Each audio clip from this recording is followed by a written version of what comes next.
this works. All right, looks like we're live. So let's get started. I'll start by saying, hi, Brian. How you doing? Hey, Ned. Thing that I completely made up. People will enjoy it once we start getting some viewers online. And I think we'll be able to view the recording afterwards or something along those lines. Okay, good. We got some viewers coming online. So that's awesome. So let's start with some quick introductions in case no one's familiar with either of us. I'll go first and then I'll introduce you. So hi, I'm Ned Bellavance of Ned in the Cloud. I'm a Pluralsight author. I'm a certified HashiCorp. Certified HashiCorp, a lot of things.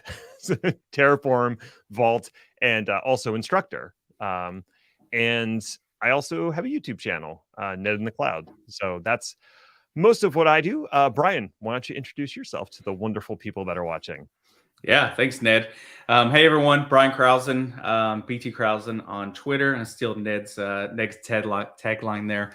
But yeah, like Ned, HashiCorp ambassador, have all the HashiCorp certifications. In fact, I helped build some of those HashiCorp certifications along with HashiCorp.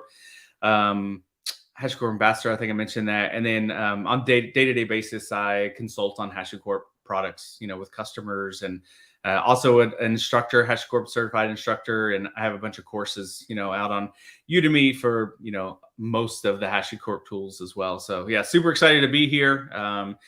Super excited to see folks post comments and questions and, answer all the things here. Yeah, getting all our plugs in up top. Yeah. We do want this to be somewhat interactive. That's the whole point of a live stream. So if you have a question, a burning thing that you want to ask about, whether it's Terraform, Vault, Console, or maybe some other HashiCorp product, we will do our best to answer those questions as we go. But since we started with certifications, let's talk a little bit about what's going on with the certification program at HashiCorp. And since, Brian, you both of us have contributed to some of the exams, but you've done the bulk of it. So what is going on with certs over at HashiCorp these days? Yeah, so I mean, the certification program is, probably, a few years old, I guess it is, when they kind of first started with, I believe, the Vault Associate, and now they've got Console and, of course, Terraform, which is, by far the most popular one. But now they're starting to move into more professional level certifications. Sorry, so you saw, I guess last year, the introduction of the Vault Operations Professional. So now we're moving into more, less Q&A, less multiple choice. I'm looking at the Q&A on the side here. Less multiple choice. There is still some multiple choice, but now we're expecting you to have hands-on experience, with the product, right? So, for example, in the Vault Operations Professional, we give you tasks to go do, and then you actually have Vault nodes that you need to go execute those tasks on, right? And then there's grading scripts, there's all that good stuff that happen, on the back end after you complete the test to make sure that, okay, you knew how to do these things on an actual Vault instance, right? So, I think what you're going to see is more professional level certs coming across from different products. I'm already working with HashiCorp right now on wrapping up another version of the Vault Professional, which I believe, Ned, you just took the beta of. Sure did. And then we're actually working on the next professional certification with HashiCorp right now on another product. So excited to do that. I won't say what it is. Most people could probably guess what it is, but it hasn't really officially been announced. But I am working with them on the back end. But I would say, the biggest thing as of recently, Ned, and I'll let you talk about this, but, HashiCorp just, I think, last week, released the new Terraform Associate, what they're calling 003, right? Before it was 002, now 003. So yeah, if you want to touch on that, what you've seen on 003 so far. Yeah, absolutely. And I love the numbering, right? It's very aspirational. 003, they are giving themselves a lot of room for you're right. If we hit 100 versions of the Terraform, well, I think we'll both be long since dead. Right. Yes. It's still, plan for expansion, right? We thought IPv4 was going to be plenty of room for everyone forever. And we're still struggling along. We did it. We got NAT. Yeah. There still seems to be plenty of IPv4 addresses out there, but right. I don't recall anybody saying I can't get an address, but yeah. but they're going up in value, I guess is the Yeah. Yeah. anyway. That has nothing to do with Terraform. I guess maybe sort of, but not to do with the certification. So yeah, they've moved from version 0.02 to 0.03, and for the most part, the certifications have largely the objectives in the certifications have Mhm. largely remained the same. There are Yeah. no huge changes between 2 and 3. Um, they do have a nice little guide on their certification site that highlights some of the main differences. Some of it has to do with deprecated features, right? Mhm. A big one is Terraform taint is Yes. a deprecated command, and was never one of my favorites to begin with. So I'm glad it's gone. So yeah, that's been removed in favor of using the dash replace Yeah. arguments when you're running a plan or apply. So you can be more specific about it. The thing about taint is it actually altered the state. And Mhm. HashiCorp has decided that they only want very few commands to alter the state. And you need to be very deliberate and conscious of the fact that you're altering the state data. And so that's why they got rid of Terraform taint. I feel like there were a few other, well, the whole Terraform moved block was an Yeah. effort to remove the need to use the Terraform state move command when you're refactoring a module or something. There's Mhm. now an alternate way to handle that. That's really Yep. beyond the associate level certification, but it's another Agreed. example of how they're trying to get away from that. Um, Yep. a somewhat confusing thing is that they've removed the objective of configuring a resource with dynamic blocks inside the resource, but they haven't actually removed that skill from the exam. It's just no longer its own objective. It's And put into another one. Yeah. I'm not sure why. I think they were just because it was brand new when they were writing the objectives for O2. Someone was like, "Ooh, I really want to make sure that gets in the exam, Yep. have it as its own objective." And now it's just a thing like any other. Yep. Yeah. Yeah, and we did that during the development of the Vault Operations Professional, right? So, you know, a lot of people on the Vault side, they know of the Vault agent, but they don't necessarily use it.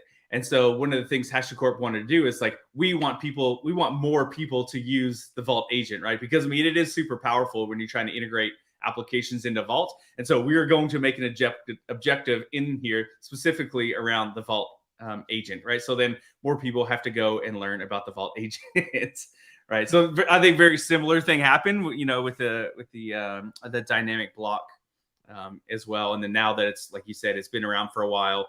It's not the new hotness anymore. It's we'll focus on something else. Yeah, absolutely. Aside from that, I'm trying to see if there's anything else that was big in there. The fact that sensitive variables or at the sensitive property for variables and outputs is a thing. Mhm. That has made its way into the exam. And the other big feature that was added that I don't think was in O2 at all was the Terraform lock file that gets generated when you initialize Yeah. Terraform.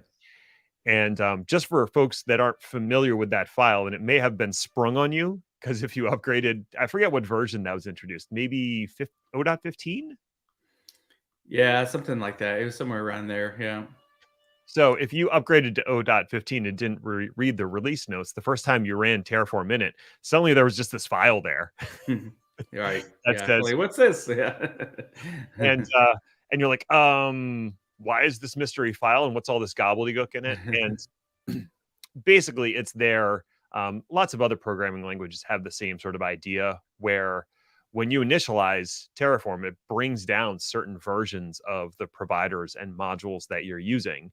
And you might want to stay on that particular version of that provider. So that gets captured inside that lock file.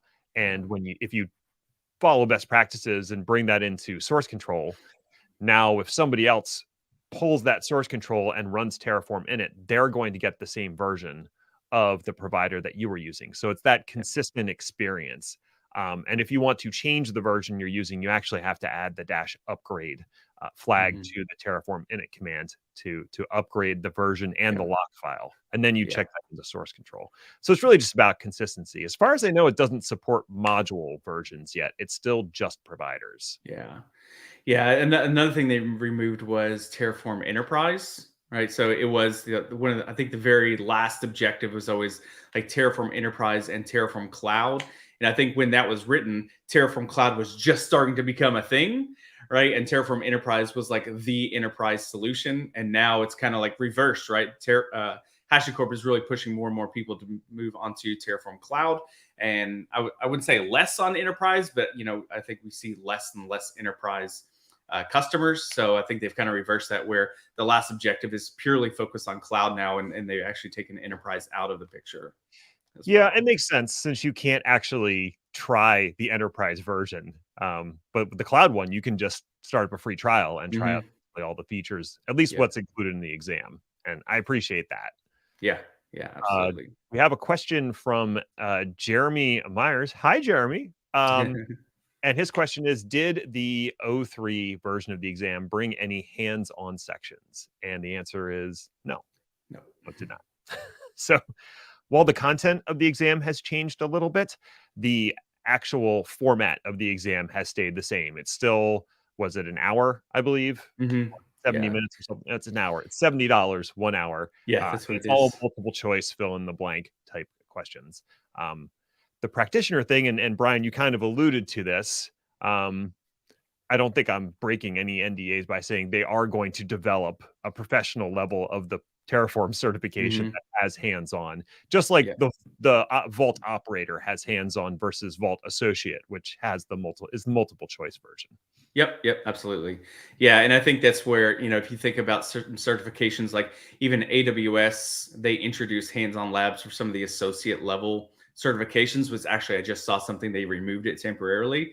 I don't know what's going on there, but and then also you think about like CKA or some of those exams as well. They're all hands-on, right? So as we've seen the argument, and I know Ned, you've been posting about it a lot. Like, what are the actual benefits of certification, right?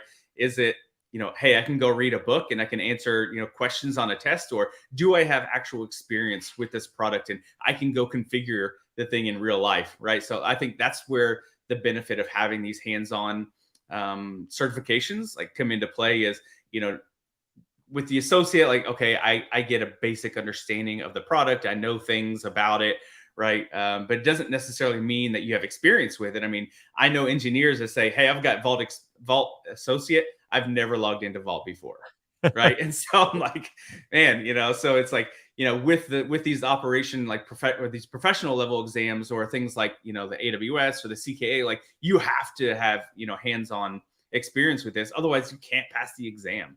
Right. So I think that's extremely powerful to have the, the hands-on lab. Now they're a lot harder to build. It took us, with me and the HashiCorp small team that we had, I mean, it probably took us a good 1.5 years to build the Vault Operations Professional exam. So it takes a very long time, because you have to think about, okay, what scenarios, and build the scenarios, and build the grading, build the, alternatives, build all kinds of stuff around it. So there's a lot to it. I didn't realize that was the first time I really built an exam like that alongside that team. And it was a lot of work. It really was. It was fun, but it was a lot of work. I'm sure a lot of lessons learned that could be applied to future. Absolutely. Yeah, and that's what we think too. Like once we move over to the additional like professional level exams, even for different products, like all the lessons learned from this one are gonna, really help us develop the other exams a lot faster. Gotcha. Okay. So anybody who just joined, welcome. Thanks for joining the live stream. If you have questions, comments, feel free to throw them in. Brian and I can ramble, but if there's some direction you want us to ramble in, let us know. I want to call out one comment from DRWS that they took the exam, the newest version of the exam on release day, and they used my certification guide and Brian, your practice tests to get ready for it. And it seems like they passed. So that's awesome. Awesome. Yeah. Congrats. That's awesome. Yeah. I actually have to take the 003 exam actually pretty soon. My Terraform cert expires in June along with my console cert. So I have to go retake both of those. It's funny that you have to take them. Yeah, I agree. Yeah. Cool. Let's see. I would like to see such things more. Oh, okay. That's just a general positive comment. Thanks, Sunil. Appreciate that. So, I want to talk a little bit, I guess, about what's new and interesting in the world of, well, the world that we dabble in the most, which is probably Terraform and Vault. Mhm. Um, what's new and cool in Vault, Brian? That's come out in the last few releases. I forget what we're up to now. Yeah, I only know this because I was working with a government agency earlier, and we were troubleshooting an issue, and they were actually ended up running. They were running 1.3 and not 1.13. So I think it was a typo. So I know like the latest version is 1.13.1, only because I had to look at it earlier, and I was like really troubleshooting, trying to figure this out. And I'm like, wait a minute, you're running a version that didn't even support Raft, right? So we're trying to figure out why Raft isn't working. So yeah, 1.13.1 is the latest version. Some of the big things recently, I'm really focused around Kubernetes, right? So the Kubernetes operator was just released, or beta. I'm not sure. I forget if it's beta or it's actually GA now, but they're really trying to improve how Kubernetes clusters like interact with Vault, right? So before, traditionally, we had a Helm chart. We deploy the Helm chart to your cluster, and then we would have like the Vault injector in there, and then we would have Vault agent being injected alongside pods, and they would have the ability to like go retrieve secrets and write secrets locally, within the pod and those kind of things, right? But we're trying to really simplify that. And when I say we, I mean like I don't work for HashiCorp, but I say that we a lot. But they're trying to really simplify that for customers, right? So I think they're really going down the right path there. Everyone seems to be running Kubernetes, even if they don't need to be running Kubernetes. So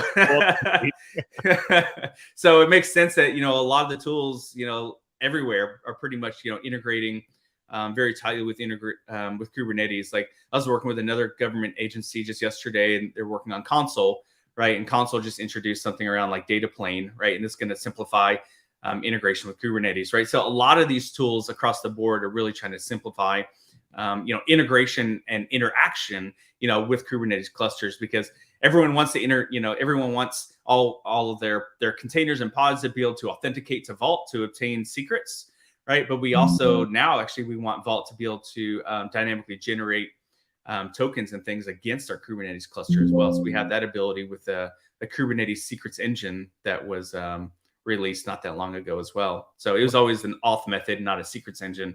Now there's both. That's awesome. Yeah, I like to see that tight integration between Kubernetes and Vault, because I think secrets in Kubernetes are okay, but I think we can all acknowledge they're not as secure as we might like. So being able to stash that information outside of the cluster, probably worthwhile. yeah. We got another question from Jeremy Myers regarding Vault. For Vault, HCP Vault, I'm assuming he's talking about. Can you deploy anything above the dev SKU in Azure? And I actually happen to know the answer to that. And the answer is yes. It's now a full-blown service. So you can deploy standard. I think there's an enterprise SKU, something along those lines. I only deploy the dev SKU because I don't use all those additional features. Yes, if you want to, deploy it on Azure because that's your cloud of choice, you can absolutely do that. Mm-hmm. Yeah, I think that was just released. Like, was it this week? I think there was something on it this week or last week. It's pretty recently. Yeah, Kelly helpfully threw in a link there for you, Jeremy. Awesome. Which has the GA announcements. Look at that, so quick. Thank you. Got a great community going here. And another person, Nitin, passed the exam today. So congratulations. Awesome. That's awesome. Heck yeah, that's awesome. Congrats. There's one question we missed. Well, is the Vault Pro beta exam different to the current one? Yes, I can answer that one. Vault Professional it's GA, right? It went GA, I don't know, I think around June of last year. For everyone to take. There is a beta for some folks. It's not necessarily like a public beta, right? So certain people were invited to take it to provide feedback, and that's what I was alluding to earlier, Ned included. Yes, the initial release was, there were no variants, in the initial release. So pretty much everyone who took that exam got the exact same test, right? And so we released variants. So we developed an additional variant on that. So it depends on, I think they're still in beta, but once they release that, you'll get a mix or match of all the questions, across the board. So both multiple choice, like everyone will get, instead of multiple choice, everyone will get all the scenarios, but based upon, all the different variants that are there now, that'll determine like which questions that you get, right? So it won't be exactly the same for everybody, right? Right. So that's the only beta that's going on right now. Like you can sign up and take the Vault Professional exam right now if you want to. Mhm. And I will say, having taken, I took the alpha version of the original exam. Mm-hmm. That was pretty tough. Yeah. I personally thought that the beta version of the new exam was harder. Yeah. Maybe that was just me, But but I was like, wow, you need to know your stuff. And you do. typically, when exams say they're going to take like 3 hours, I'm like, yeah, it's going to be 90 minutes, right? Because Right. I tend to take tests pretty quickly. No, I was there, button seat for almost the full, I think it was 3.5 or 4 hours I had to Yeah. take. And Yeah. I think I finished in like 3.5 hours. Yeah. So it is. It's an exam. It's a long exam. I mean, I've probably taken it because working with the team, I've probably taken that exam 4 or 5 times at least. And yeah, it doesn't really get any easier, right? Because there are a lot of like small things like you need to go do this and save the file here so it can be graded and all those kind of things. Like it's not super easy. So yeah, you definitely need to know your stuff if you're taking that, and definitely plan to be there 3 to 4 hours.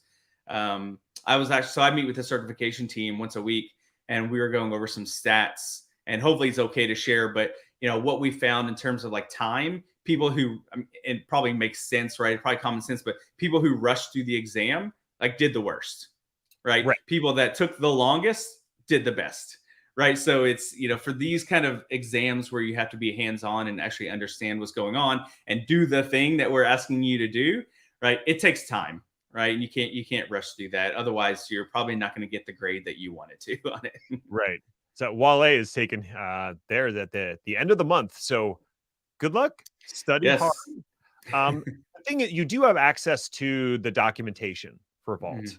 So don't focus as much on memorizing every single command, but know the process. Yeah. And know how to interpret things in Vault, much more than knowing the exact commands, because you Mhm. can look those up quickly. But if you don't understand the process of, say, setting up disaster recovery replication, you might want to look into that. Yeah. Yeah, for sure. I mean, even as many times as I have taken this exam, there are particular scenarios in the exam that I wrote that I still need to like go look up the documentation, because I'm like, I don't remember how to, properly create a Vault agent configuration off the top of my head.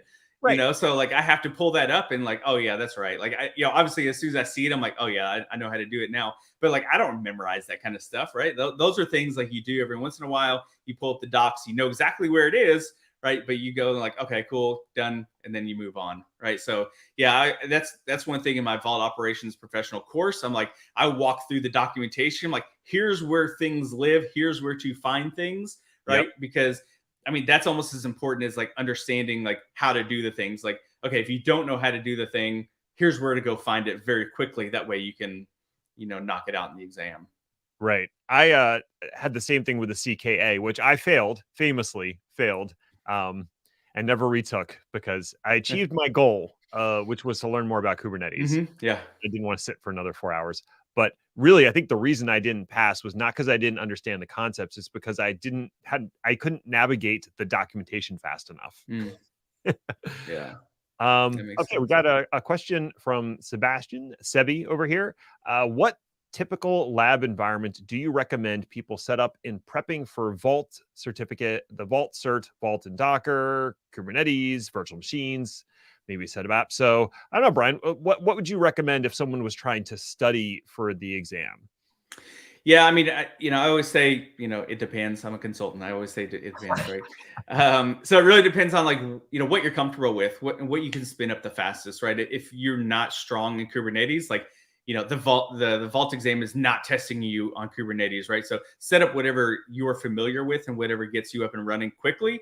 obviously things like, Vault and Docker and Kubernetes, you can run like Minikube or Docker desktop or whatever, and like have it, on your own laptop or your desktop or whatever. So it doesn't cost you anything. If you have access to a cloud environment, maybe a dev environment, and that's what you're comfortable with, like, set it up in, Amazon EC2 or Azure or whatever, whatever you want. So as long as, the key is like you have access to multiple Vault nodes, right? So you can configure them. So configure one as a primary cluster, a one node cluster, set the other as a DR or performance, right? The one thing I will mention though is whatever you do, make sure you go to HashiCorp and get like a 30-day trial of the enterprise license, right? And make sure you time that correctly too. Like, don't go get it and then like, your exams in like August, right? And by the time you start studying, your 30-day trial is up already. Because there are parts in that exam that test you on enterprise features that you need a license for. With Vaults, oh boy, test my knowledge here. Like around, I think it was 1.9 or 1.10. Vault actually changed. Vault Enterprise changed where you have to either bootstrap the cluster with a license, right? So the Vault Enterprise won't even launch. Like the service won't launch unless you have a valid license. So it used to be you could just, turn the thing on, it would start a countdown timer, like 4 hours or whatever, right? That was fine. But now with like auto loading, right, you have to have a license to start a Vault Enterprise node. So that's kind of annoying, right? If you're trying to study for an exam, you don't have a, certificate or a license, to do that. So that was, when I was creating, and I don't want to plug my own stuff, but that was when I created my own hands-on labs. That was one thing I actually worked with HashiCorp to say, like, hey, can I get temporary enterprise licenses so when people take hands-on labs, they actually have access to Vault Enterprise to go practice on, deploying deploying replication or deploying, some of the other enterprise features, right? So that was important to me. Like if it's a hands-on test, you need to be hands-on and get, hands-on with those features. Right. I remember years ago, I wanted to get my hands on Terraform Enterprise just to try it out because I had read some of the documentation, but it was like this had to be 2018 or something. Mm-hmm. And I remember I emailed like HashiCorp, whatever link I could find, I just never got a response back. Like, yeah, we're not giving that away. No, we're not giving you a trial license of Terraform Enterprise. And I was at a VAR, like a value-added reseller at the time. I could have potentially like sold it to some of our clients, but I just I didn't understand the ecosystem at the time. Yeah. And I think we have some benefits too. I mean, being ambassadors, like we have a lot of connections in HashiCorp. Like I also work for Riverpoint, who's a HashiCorp partner. So we have, partner licenses, that we have access to develop our own, offerings and all those kind of things, right? So my situation is probably quite different than a traditional customer or somebody who's not a customer, right? And they don't have access to those kind of licenses. So yeah, so I'm definitely blessed in that that arena where I don't have to worry about that. Yeah, man. Welcome anybody who has recently joined. Brian and I are just chatting about Terraform, Vault, and we might touch on console if anybody has questions, or Boundary. Hey, we can field some questions about that. So if you do have questions, comments, whatever, feel free to throw them into the chat. I thought I would mention a couple cool things that have rolled out in Terraform recently. Yeah. One interesting one that just came out in 1.4 is a new managed resource that uses the built-in Terraform provider, and it's called Terraform Data. I don't know, Brian, have you tried that out at all? I have not had an opportunity to do that. Like I'm strong in Terraform, but I don't write it every day, right? So yeah, I know that's the one that replaces null resource. Is that right? That's one of its uses. Yeah. Okay, yep. So for anybody who's not familiar with the null resource, the whole reason the null resource exists is to run provisioners. So provisioners have been they're not deprecated, but they're kind of poo-pooed on for the most part. But people still need them and use them. But they were maintaining this whole separate provider, the null provider, for this one resource, the null resource, that basically watched other resources in your config. And if something changed about those other resources, it would force a recreation of the null resource, which would trigger the provisioners that were in the null resource. That was like its whole reason for existing. And I think part of it is they were just tired of maintaining that provider for one resource. So they created this new resource called Terraform Data, which does almost the exact same thing, but it's actually, I think it's the only, there's only like 2 resources slash data sources that are in this special built-in provider for Terraform. So that means it's actually bundled in with the executable. Yeah. And the other one is the Terraform remote state, which I didn't even realize that was built in, but I guess, okay, makes sense. Yeah. But yeah, the syntax is almost exactly the same as the null resource. It's a little bit different, but you point it at the resources you want it to watch. And if something happens with any of those resources, it'll recreate that Terraform data resource. And in the process, if you have provisioners inside of it, it'll kick off all those provisioners. Yeah. So that's one thing it can do. But the other thing that was kind of interesting, and this is what I'm much more curious about, is what people will do with it. It has one argument that's like triggers, and that will watch the other resources. But the other thing it has is an argument called input. And that just allows you to submit any input you want. And because it's a resource, that information will get stored in state data. So it allows you to basically write arbitrary information into state data. The one That's use pretty cool. case that they actually have in the documentation is if you have a resource that uses the lifecycle block, and in that lifecycle block, it has the what is it? Replace triggered by argument that Mhm. allows it to watch other resources and then replace that resource if another resource is changed. Yeah. You can't have it watch anything but a resource. So you could have it actually watch a Terraform data resource and then change whatever that value is for the input for that Terraform data resource, which would then trigger a replacement of this other resource that's watching it. So it's Mhm. kind of, I feel like it's a little bit of duct tape, and some Yeah. popsicle sticks. Uh, I'm much more curious to see what other interesting uses people put it to, the unintended consequences of the new Terraform Mhm. data resource. Yeah, I think it's neat. You can use that to put, additional data into state, right? Because that may be data like you could query or something like that. It kind of reminds me of like the Vault, how Vault added like custom metadata, right? To like in the Mm. KV, where I was asking for that for a long time for customers. They're like, "Oh, can I put my own stuff in here?" I'm like, "No, you get metadata, but you can't put stuff in there." But now you actually have custom metadata. You can put alongside your secrets, right? And I've had customers use that where they can help determine like who owns it, or those kind of things, things that you can query against, or determine like what this is for, or all those kind of things. But yeah, it's kind of neat. You can add additional information, obviously, query for that, and make decisions based upon that data. We had a question come in asking if either of us have played around with the Terraform CDK. I know personally, I think I've gotten it working once, and then I was like, okay, that was interesting. But I also don't. I'm not really strong in the major languages that people are using. So like Python and Go and JavaScript. I don't know those languages very well. Yeah. So if I'm going to do something with infrastructure as code, I'm probably just going to use regular Terraform. What about you, Brian? Yeah, same here. I've worked a little bit with Python. I don't know how I've gotten to be a consultant for this long, but not be strong in Python, because it feels like you're always doing something with Python. But yeah, I haven't had an opportunity to use it. I mean, I really haven't had a need to use it.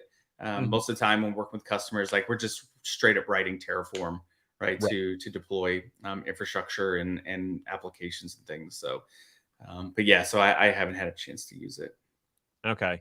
That might be a good future live stream, is to have somebody on who's using it extensively Yeah, to kind of pick yeah. their brain about it, because I am curious what the general use cases are. I imagine it's mostly developers that want to approach using Terraform but don't want to learn HCL. Mhm. That's an opportunity for them to do exactly that. Yeah. Yeah, exactly. And but I mean, I think that's where like a lot of the enterprise features, also come into play for Terraform, right? Because, we always talk about, this producer consumer model where Mm, the producers are, the folks who do know Terraform and they're writing the HCL files. And of course, then you make all the, modules and those kind of things available to, developers who are just going to simply consume them, right? Because I mean, you want developers who are developing in Go to develop in Go, right? You don't want them to have to turn around also learn Terraform.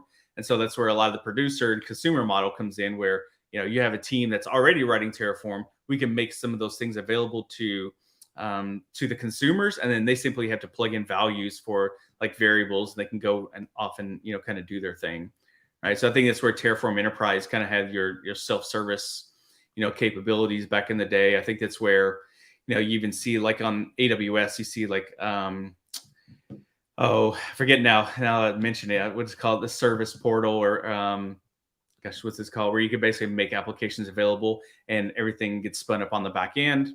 Gosh, what is that called? I forget.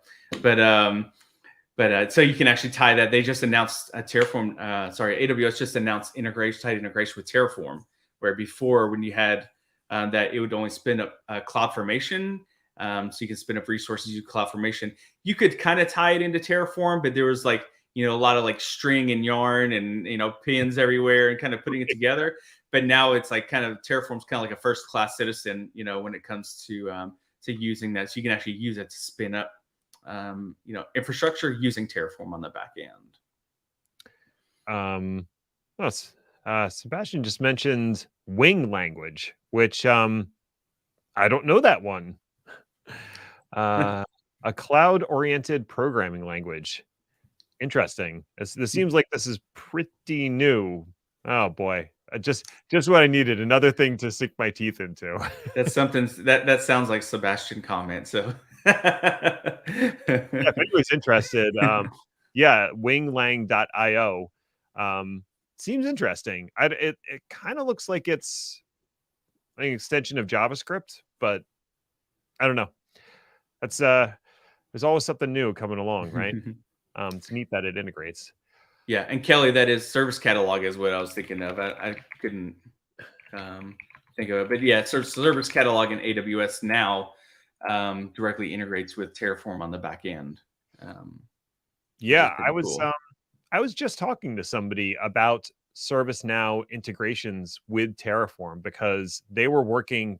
It was in a Terraform training, and they were doing Terraform Cloud, but they also wanted to have ServiceNow integrations, and they were like, they had to rewrite portions of the ServiceNow integration on their own, because the version of the ServiceNow plugin was missing some things that had been added to Terraform Cloud, just because of the development pace of Terraform Cloud.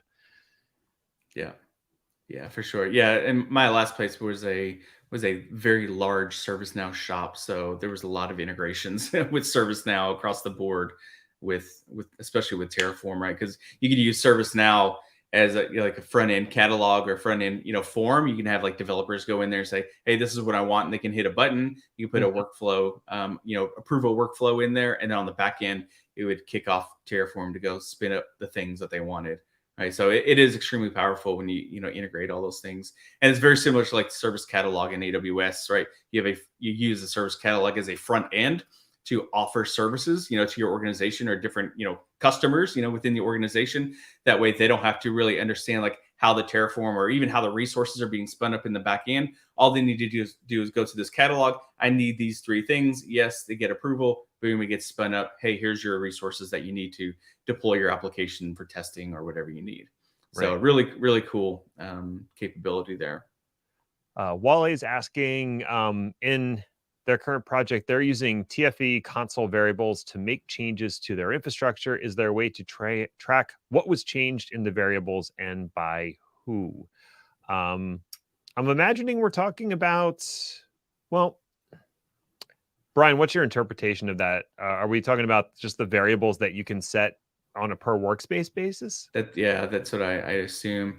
Yeah, I mean, there is, TFE and TFC, they have audit log capabilities as well, so you'd be able to, at least see that. But yeah, I mean, within the state data, you can see what has changed, because it keeps a historical record of the states, so you can certainly track what has changed over time. The by whom, you'd have to correlate that to the audit logs that come out of TFC and TFE to see who went in and actually made that change. Yeah, absolutely. One of the interesting things that I saw recently was a recommendation to move away from using Terraform Remote State as a data source and instead use, I think it's called TFE outputs if you're running in Terraform Cloud. Brian, have you seen anybody make that transition? Is that a recommendation you like? I haven't seen it. Again, I most of my work on Terraform is like I'm writing the Terraform from a consulting side. Like most of the time when I'm consulting, it's usually on Vault or Console or something, or straight AWS. But I haven't seen that. I mean, we do have a lot of customers, from Riverpoint's standpoint, who are using TFC, but I haven't worked in with any customers who have done that yet. Okay. Yeah, it was just an interesting take on the whole scenario. Mm-hmm. Since I don't have another question yet, I'm going to throw a curveball at you. Well, not a curveball, but just get your take on something because it seems like recently the recommendations from the Terraform documentation is to try to move away from using workspaces in open source. And I'm curious what your thoughts are on that guidance. Does that make sense to you? Or is it kind of like, I mean, it almost sounds like a sales pitch for Terraform Cloud. I'm not sure. Yeah. Yeah. I mean, I think workspaces across the board, they have their place. Open source, I think it's a little bit more convoluted than, obviously in like Terraform Cloud or Enterprise, right? There's less segregation. There's no, RBAC behind it. There's no, I think it's easier to, mess up production when you're actually, trying to deploy to development, right? Right. So, there's no permission based or limitations there, right? So I mean, I totally get that. Yeah, I mean, obviously, I don't use workspaces a lot in Terraform open source. I mean, again, I have my own TFC organization myself, and then I also use one through work. So yeah, typically I use workspaces through that. But yeah, I mean, I think I get it because it's very featureless, right? I mean, it's like you can change to a workspace, you can do your thing, and change back to another workspace and do your thing there, right? So there's no like additional feature set. It's cool because then you can, it does allow you to use like the same code, assume it's like templatized to in order to like deploy the same code to like a different region or a different cloud environment or something like that. But yeah, I totally get where they're coming from that. I don't necessarily see it as much as a sales pitch for TFC, although you can, use TFC as, like your remote backend and still stand up workspaces and it's totally free. So at least that's part of the free tier there. But Yeah. I don't know. What are your thoughts on that, Ned? I thought it was interesting, and I kind of see where they're coming from. If you're trying to use workspaces for long-lived environments, it's really easy to make that mistake, to have the wrong workspace selected. And if you have permissions to alter, Yeah. production, and whoops, I ran it against production workspace instead of development, and I changed the variables.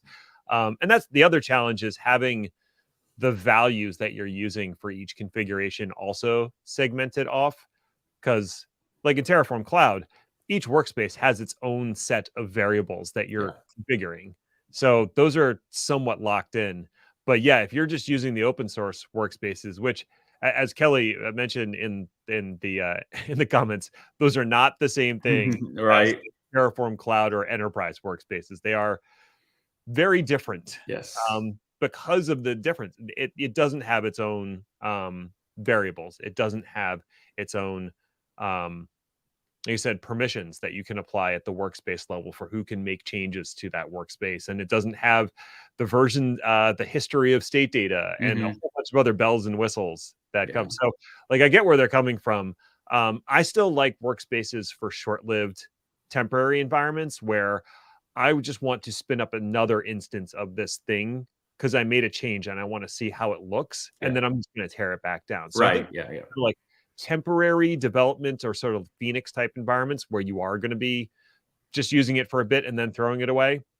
Workspaces are a good way to do that. But yeah, if you're running it in production, there's other ways to segment things out that don't rely on workspaces.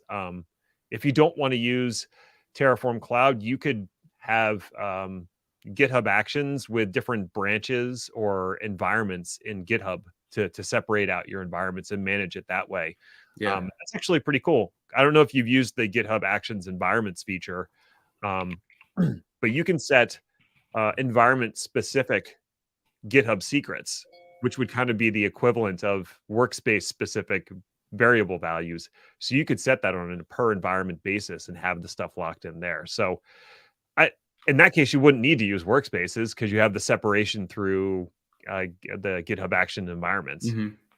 Yeah, Terra Grunt is also a popular solution to help manage, your Terraform code as well. Yeah, right? So seeing a lot of people use that. I need to take another look at Terra Grunt because I tried it a couple of years ago and I didn't see a whole lot of value in it. But it was for the size of things that I was doing. Yeah.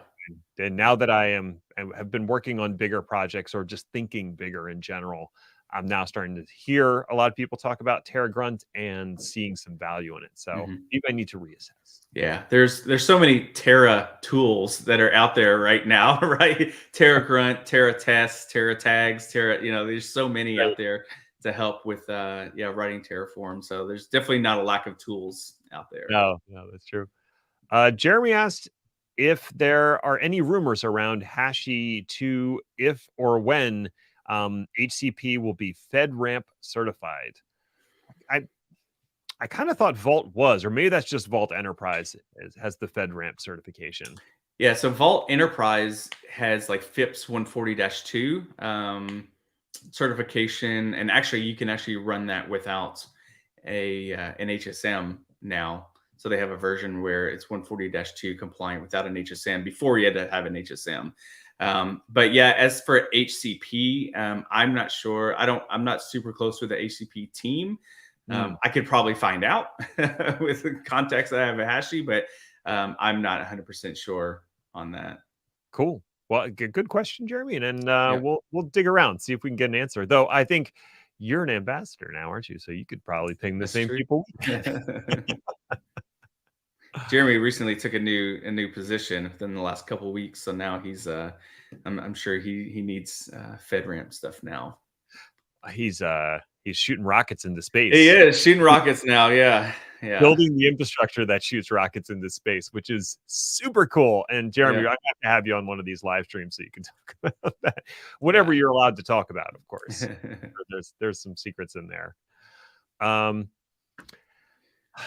So, Brian, you mentioned there's a ton of Terra tools out there beyond Terra Grunt. What other Terra tools are you liking out there? What's striking your fancy? We tend to use like Terra Test a lot at Riverpoint when we're running code. So you could quickly use Terra Test to like test your code against different versions of Terraform. Right. So as new versions come out or old versions or whatever, right. Obviously in Terraform, you can say, you could tell it, say what required version of Terraform, is needed to run this Terraform configuration. But, with Terra Test, you could actually use it to test, new versions and those kind of things without actually having to make changes, to your Terraform or, the binaries like on your local machine, right. You can actually have a Terra Test run those. So we've actually set up like pipeline jobs and stuff like that, where anytime, a new commit, new code is committed. I almost said a new commit is committed. New code is committed to a repo, right? Terra Test actually gets, kicked off, and we can test that against a variety of Terraform versions to make sure it's validated, right? So if, a new version comes out and say, okay, this is broken. Okay, maybe we need to, modify our code, based upon the newest, the latest version of the provider or things like that. So Terra Test is pretty popular. We use that a lot for customers. Okay. While I like Terraform Docs is cool. Yeah, that is a good one. That's especially if it's just for internal documentation. It does a really good job of kind of creating the same docs that you would get out of putting something in a registry. Yeah, I've used Terraform Docs. I've got it on my machine because I have just one module on the Terraform public module registry that's published out there, and I use Terraform Docs to like create all the documentation that's got submitted alongside of that. So definitely recommend using Terraform Docs, especially if you're going to publish a module out to the public module registry. We got another question. I didn't read it yet, so we're going to be reacting live. Let's see. I'm working on a project. Provider has some limitations. We are forced to use provisioners, remote exec, and local exec. HashiCorp keeps saying that we'll drop them. Any idea on when that will happen? I feel like No. they've been saying that for a long time.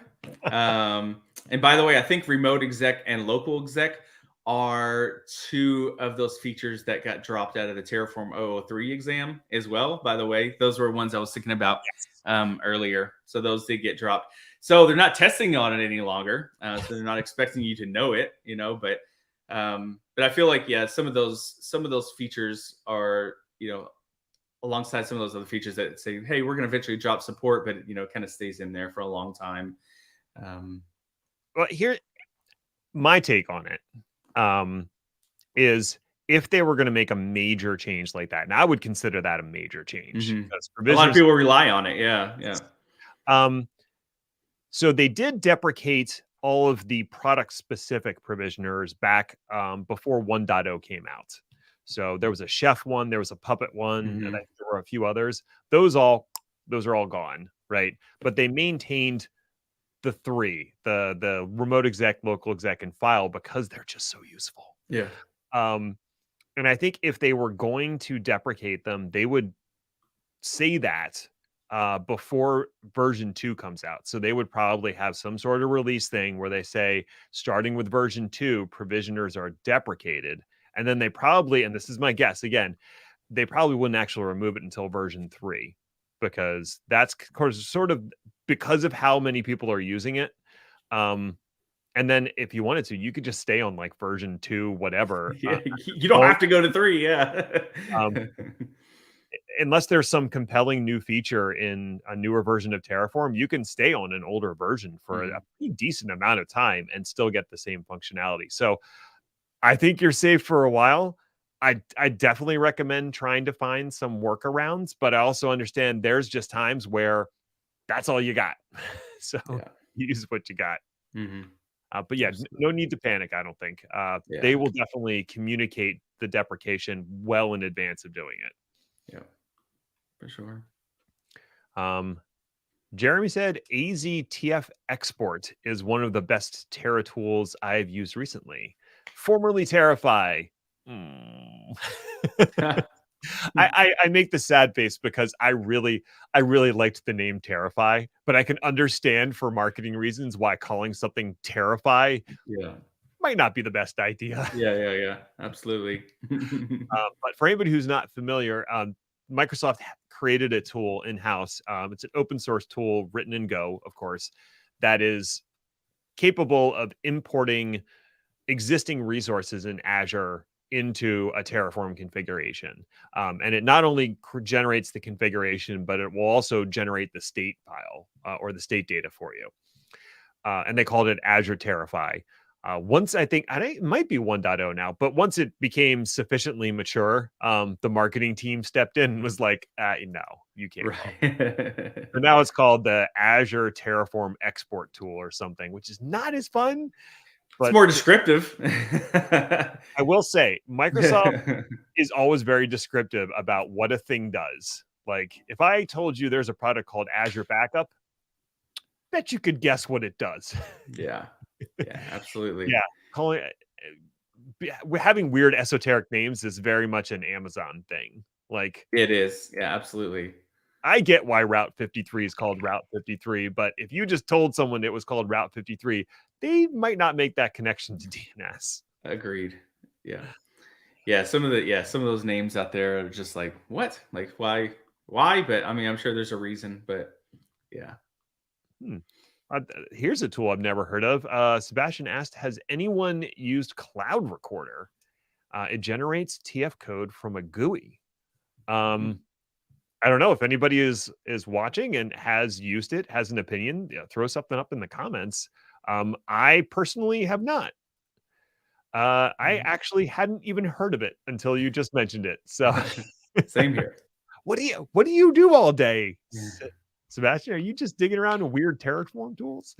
I guess so. Sebastian works for HashiCorp, so That Probably is, part of his job. yeah, I guess that is kind of part of it. Oh, it's a Firefox plugin. Well, I mean, that's great because I use Firefox. Um, that's weird that it works for they developed the Firefox plugin, because so much of what I encounter is like Chrome or Mhm. Edge, which Edge uses the Chrome engine. So Chromium, yeah. yeah, it uses Chromium. So they're both essentially the same from an extension standpoint. Okay, Jeremy threw something else in there. Hearsay, ooh, and conjecture. Hearsay is that Azure is going to have a tab on their resources will allow you to export ARM or Terraform. I have heard the same thing, and I don't know if it's true or not, but yeah, I think that the idea is, if anybody has worked through the portal in Azure, when you get to the end of provisioning a resource, it has a generate an ARM template button, basically, and it will give you the ARM template and the parameters that were used for it. So he's saying you might be able to have it generate Terraform. I've heard that before. I'm not going to hold my breath on it, but you got to imagine they could use the export tool they've written to generate that Terraform code based off of what's in the ARM templates. That would be pretty cool. Mhm. Yeah, that would be. Yeah, especially, I mean, any of these tools, Terraform, ARM, they're all just basically, helping customers consume more cloud, right? So the easier that these cloud providers can make it to spin up more resources, right? Then obviously it's a win for them, because then, you're consuming more of their service, their product. Yeah. Yeah, I get the impression that Microsoft doesn't feel overly precious about any of their IAC tools like Bicep or ARM. They're like, no, if you want to deploy it with Terraform, if you want to write like a weird Python thing, go for it. As long as Yeah. you're spending money in Azure, Yeah. we don't care. Yeah, exactly. Cool, man. Well, we're coming up close to the end of the hour. Uh, Before we let people go, we end the stream. Is there anything you want to plug, mention, stuff you got coming up that you're excited about? No, I mean, I've got, like always, I feel like I've got 10 projects in the air right now. I'm working on a couple books right now. I'm hoping to have another book published relatively soon that will also feature Mr. Ned Bellavance over here as well. So we're really excited about that one. That one's on Vault. Another one that I haven't really started on, but around Terraform. Another book on Nomad. Ooh, okay. So yeah, several books going on, several courses, all that good stuff on top of, working with customers and all that good stuff on a day-to-day basis. So yeah, a lot of good things always happening over here in my office. So excited. 3D printing HashiCorp logos over here, Well, I think I did you make this one? Yeah, that one's Yep, for yep, me. that was very cool. I tried. Mine are not as neat as yours. I gotta say. I got a new 3D printer. It's much faster than my other one. So I am yeah. tempted. I'm tempted. The Ender 3 Pro that we have, I'm going through all kinds of issues right now of just like filament isn't sticking to the pad, and like, how much money do I want to spend and how much time Yeah. versus getting a better printer? Because that was sort of the starter printer. Like, is this a thing Yeah. I'm actually going to do? Oh, it is? Okay, now I'm willing to spend a little more money. That's I the got other. a Bamboo X1 Carbon recently, Okay. within the last 2 months or whatever. And man, that thing, it prints faster than anything I've seen. It's crazy. I Actually, definitely am not somebody opening from up a tab to find the printer you're talking about. yeah, it's crazy. It's super Oh, super it's fast. enclosed too. That's Yeah, sweet. it's enclosed, and you can buy it with an AMS too, so you can do multicolor prints and all that good stuff. So Wow. Okay, this is super cool, and tell your wife I'm I not know what I'm responsible for doing. any charges on your credit card. This is a business expense. Cool, man. Exactly. Well, thank you for joining me for this live Yeah, stream. thank you for having me. Absolutely. Everyone who joined, thank you so much for joining and for all your excellent questions and feedback. I think I might try to do this monthly, and Yeah. maybe invite some other people in the community to do it. So if you're interested and that sounds good to you, let me know. Reach out. I'm easy to find on Twitter and LinkedIn. And I just started a new version of my Terraform Getting Started course, version 4. Awesome. So that should be out in about a month. So look forward to that if you're just getting started with Terraform, which I don't know if anybody on here is actually doing that. But with that, thanks again, everybody who came on and watched the stream. And Yeah. we'll catch all of you on the flippity flops. All right. Cool. Bye, Thanks, everyone. everyone.